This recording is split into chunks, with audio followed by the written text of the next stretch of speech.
Hi everyone, this is Kalyan. Hope so you are staying safe and preparation is going good as well. Today we're going to discuss one of the important chapter of paper 4 and paper 60 of CA final, which is the Prevention of Money Laundering Act 2002. The reason behind me saying this as the important chapter is in recent past ICA is asking somewhere around 6 to 9 marks from paper 4, and there are higher chances that it might be asked for around 20 marks in paper 60. So if you are thorough with this chapter, you can easily score not less than 20 marks in your CFNL. So basically I divided this chapter into the 5 divisions. First one is the definition, second one is the obligation of the reporting entity, third one what if the property is suspected to be the proceeds of the crime, the fourth is the appellate tribunal, constitution of appellate tribunal, constitution of the special courts, and what are the powers of the directors, and the international PMLA, which involves the data sharing between the foreign companies, foreign countries, and the Indian countries. That is exchange of information what required by the foreign government by the Indian government, and information required by the Indian government by the foreign government. And the miscellaneous topics like the punishment for false information or failure to furnish the information, and other topic like recovery of the penalty, etc. I would like to share information. I would be recording 2 to 3 videos of this chapter. Reason being, you can easily revise the concepts which are not clear. It will be of 10 to 15 marks, 15 minutes or 20 minutes hardly. So you can listen to them at your leisure time. And also I want to share an information that I won't be giving any material. I would be sharing with you the handwritten notes or the handwritten charts, so that there is no need for you to change any other material. You can once you are done with these lectures, you can easily go through the material you have been using and solve the question bank. It's enough. No need to change the material. So what is the meaning of money laundering? Money laundering is nothing but the conversion of the illegal money into legal money. It is in the basic language. And some of you might be thinking how it is different from the black money. Black money is nothing but legitimate money which is concealed from the tax authorities, that is not paying the taxes. But when it comes to money laundering, it is the money used or the output of a crime which is thereafter converted into legal money. So we'll be going to the exact definition. What is meant by money laundering? Money laundering is any process or activity connected with the process of crime where there is acquisition, the possession, concealment, projecting the property as an untainted property. So we'll be decoding this definition first of all. It is nothing but when a crime is being made and the money received from there will be acquired, and any property will be acquired, and then it will be taken into possession. If someone is trying to see whether what is this property, then we will try to conceal, that is we will try to hide. And if someone is questioning us whether it is the property purchased from the legitimate money, then we are projecting that property as untainted property, that is it is purchased from the legal money. If you want any mnemonic, it is APCP, process or activity involving of APCP, and which is connected with the proceeds of the crime. And what do you mean by the proceeds of the crime? Proceeds of the crime means the property directly or indirectly as a result of the criminal activity as per the schedule offense. And not all the schedule offense are treated as the money laundering. Here, as per the schedule given in the schedule offense, part A and part B of 1 crore or more, and part C are treated as schedule offense. And also based on these schedules, the imprisonment is made. You can clearly see if the scheduled offense is the para 2, the maximum imprisonment is of 10 years, but when it comes to the others, the maximum is of 7 years.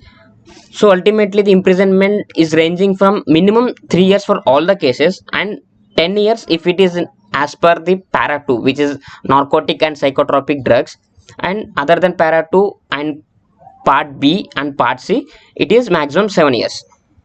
And also a point to be noted here that the offenses under PMLA are the cognizable offense, that is non-bailable, but there are a particular exceptions where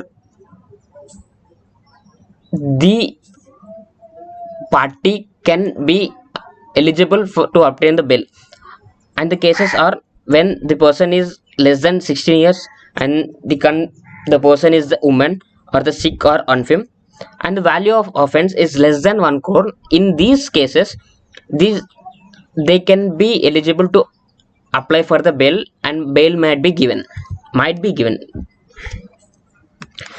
And what is meant by placement?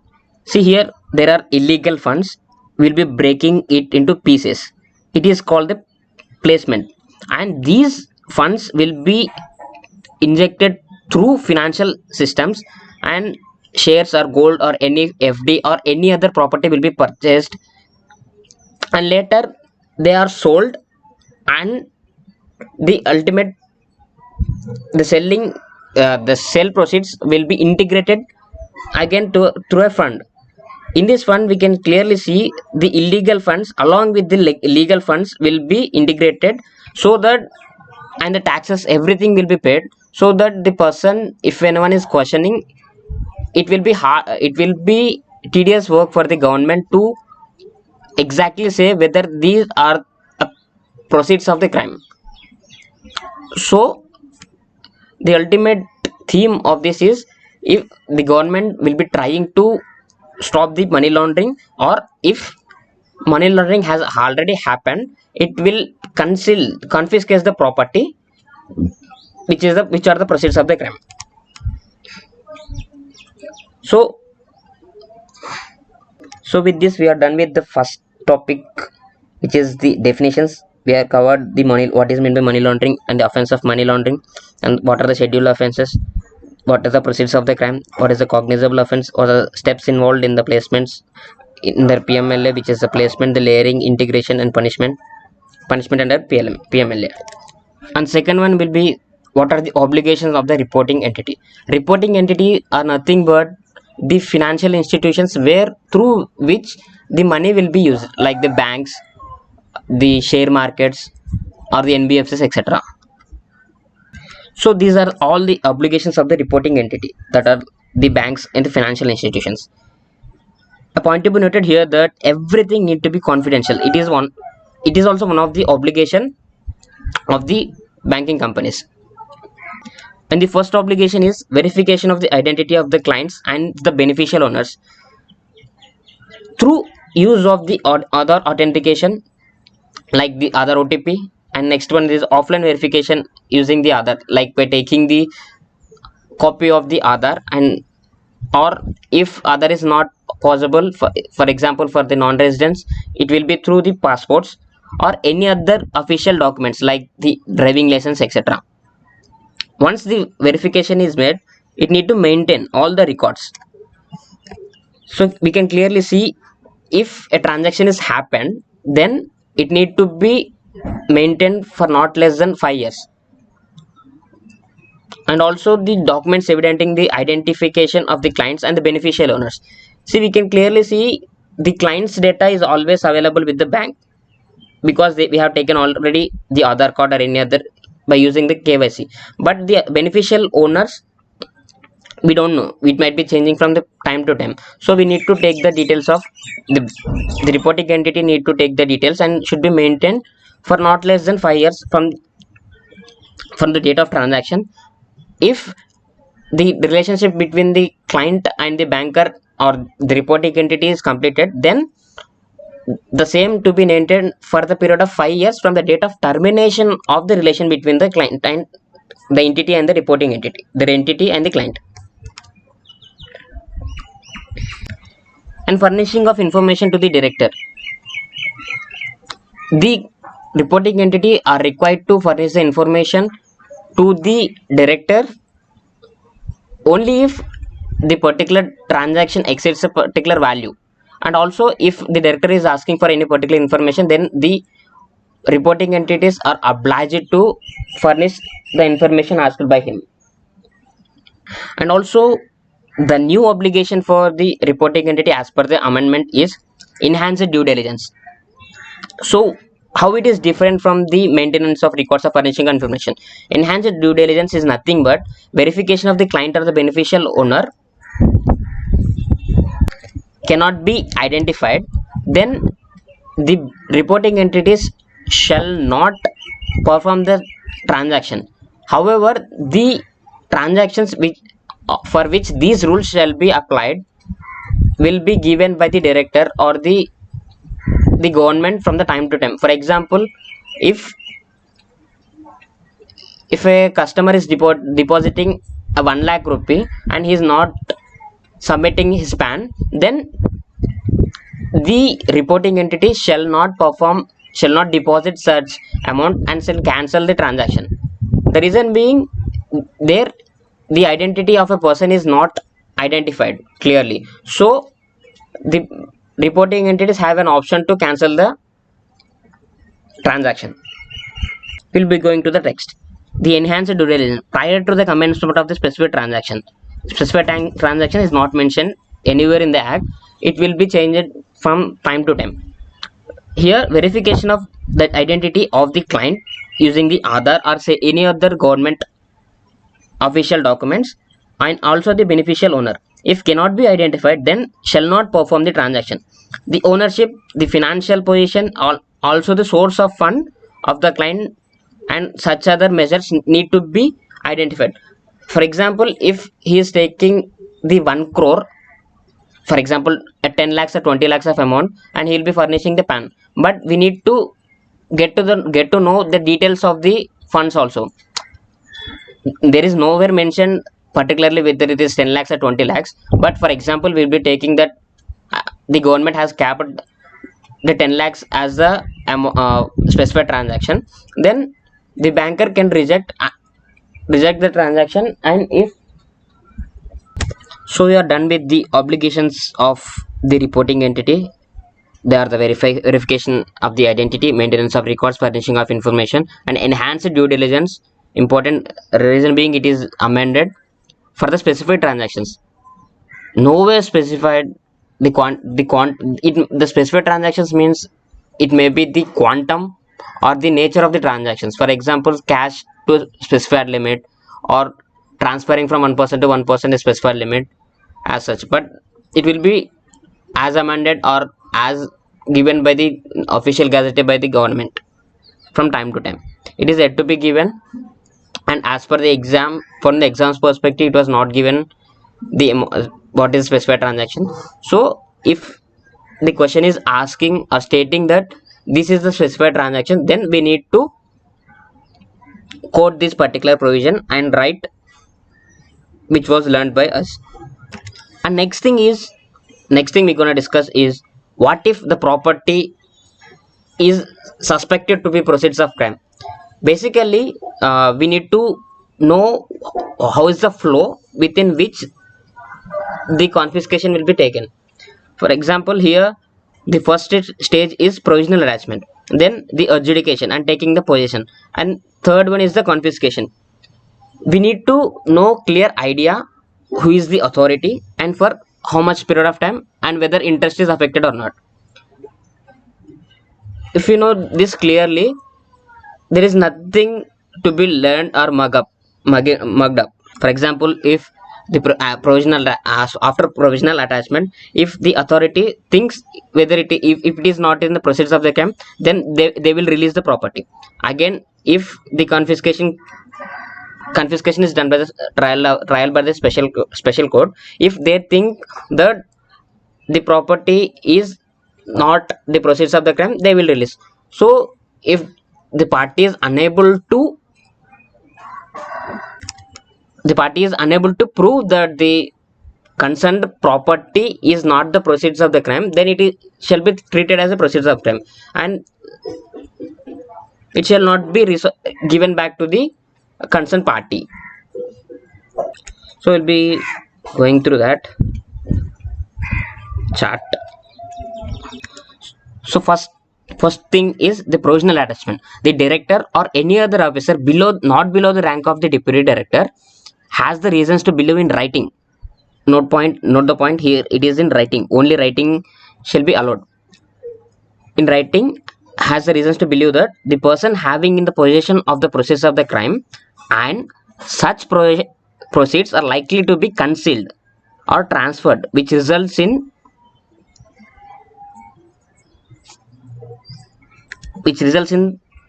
frustration of the proceeds of the crime, that is unable to identify the proceeds of the crime, whether they are from as a part of money laundering or not.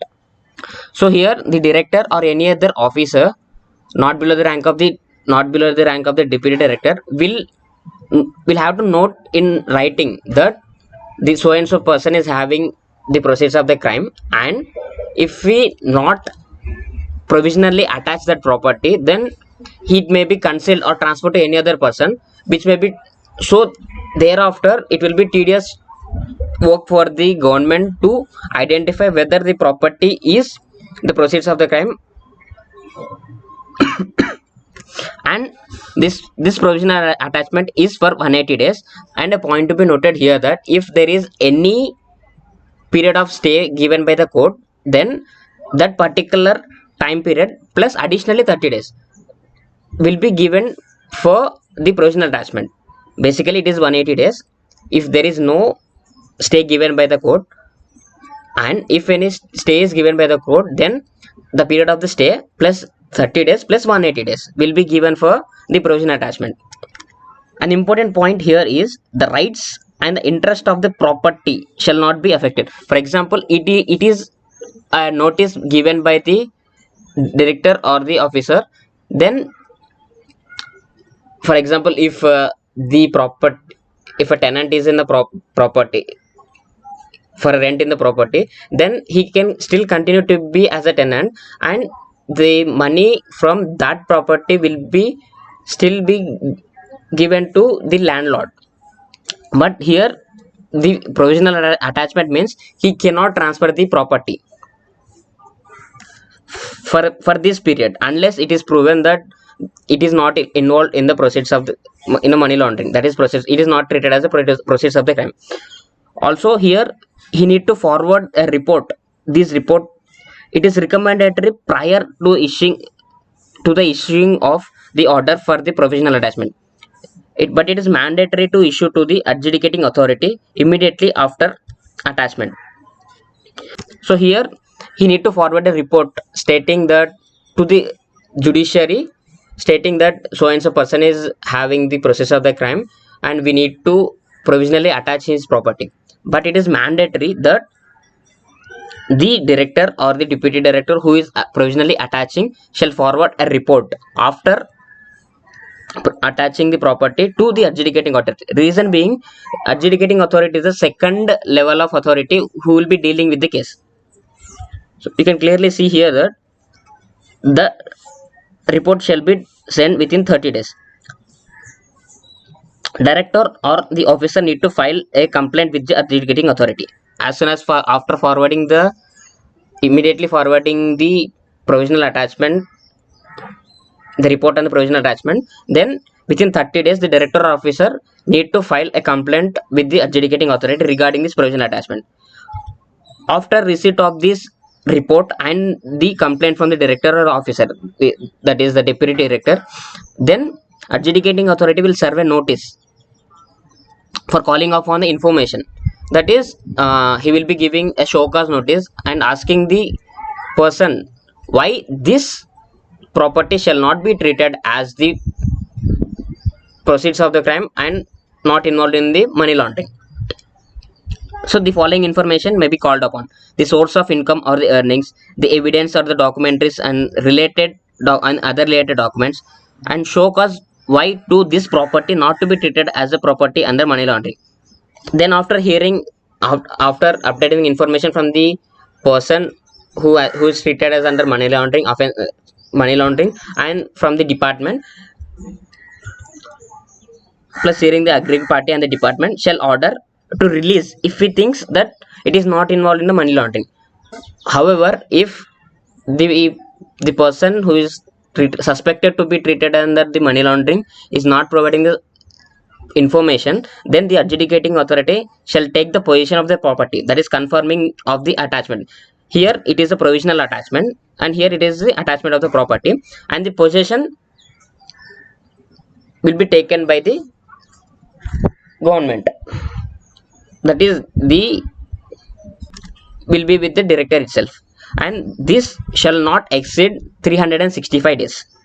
It is 180 days, that is half of year, and it is a complete year. And the third step is the confiscation, that is trial by the special court. Once the possession is taken by the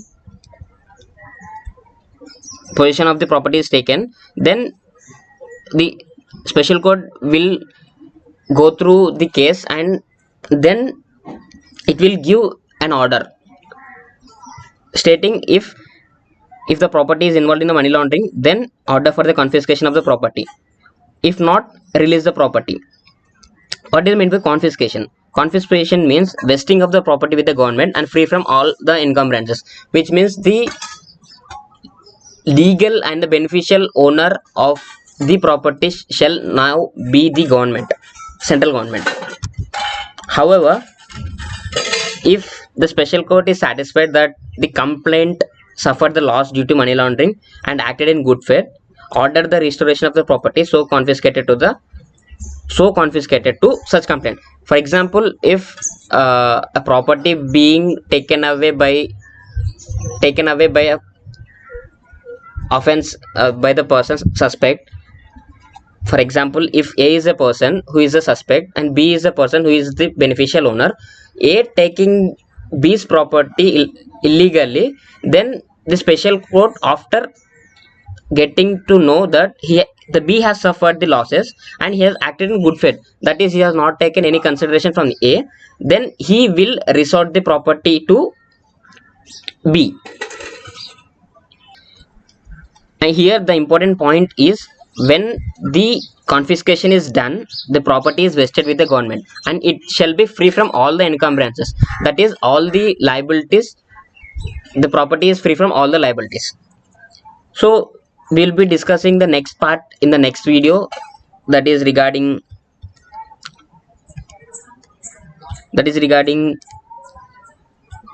the powers of the directors, the appellate tribunal, the special court, and the international PMLA and miscellaneous chapters. Don't forget to hit that bell icon. Please subscribe to this channel, and thank you.